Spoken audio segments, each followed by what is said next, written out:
Start. Okay friends, ನಾನಿಲ್ಲಿ student ಡೀಟೇಲ್ಸನ್ನ ನಾನಿಲ್ಲಿ type ಮಾಡಿದ್ದೀನಿ.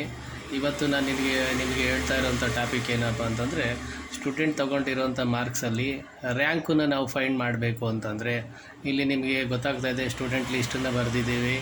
ಟೋಟಲನ್ನು ಕಾಲಮ್ಸಲ್ಲಿ ಸ್ಟೂಡೆಂಟ್ ತೊಗೊಂಡಿರೋಂಥ ಟೋಟಲ್ ಮಾಡಿದ್ದೇವೆ, ಪರ್ಸೆಂಟೇಜನ್ನು ಅಪ್ಲೈ ಮಾಡಿದ್ದೇವೆ. ಆದರೆ ರ್ಯಾಂಕನ್ನು ನಾವು ಫೈಂಡ್ ಮಾಡಬೇಕು. ಯಾವ್ಯಾವ ಸ್ಟೂಡೆಂಟ್ಸು ಏನು ರ್ಯಾಂಕನ್ನು ಎಷ್ಟನ್ನು ತೊಗೊಂಡಿದ್ದಾರೆ ಅಂತ ಇದು ಮಾಡಬೇಕು ಅಂತಂದರೆ, ರ್ಯಾಂಕನ್ನು ಕಾಲಮನ್ನು ಮೊದಲು ನೀಟಾಗಿ ಸೆಲೆಕ್ಟ್ ಮಾಡ್ಕೊಬೇಕು. ನೀಟಾಗಿ ಸೆಲೆಕ್ಟ್ ಮಾಡ್ಕೊಂಡಿದ್ದ ನಂತರ ಈಸಿ ಕೋಟು ಅಂತ ಟೈಪ್ ಮಾಡಿ, ಆಮೇಲೆ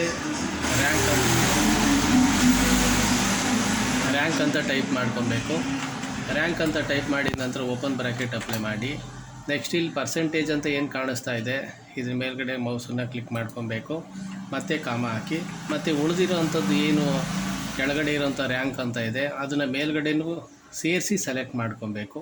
ಸೆಲೆಕ್ಟ್ ಮಾಡಿದ ನಂತರ ಬ್ರ್ಯಾಕೆಟ್ ಕ್ಲೋಸ್ ಮಾಡಿ, ಕಂಟ್ರೋಲ್ ಎಂಟರ್ ಕೊಡಿ, ರ್ಯಾಂಕ್ ಲಿಸ್ಟ್ ಓಪನ್ ಆಗುತ್ತೆ. ಈ ಒಂದು ವಿಡಿಯೋ ನಿಮಗೆ ಇಷ್ಟ ಆಗಿದರೆ ಸಬ್ಸ್ಕ್ರೈಬ್ ಮಾಡಿ, ಕಾಮೆಂಟ್ಸ್ ಮಾಡಿ, ಲೈಕ್ ಮಾಡಿ, ಶೇರ್ ಮಾಡಿ.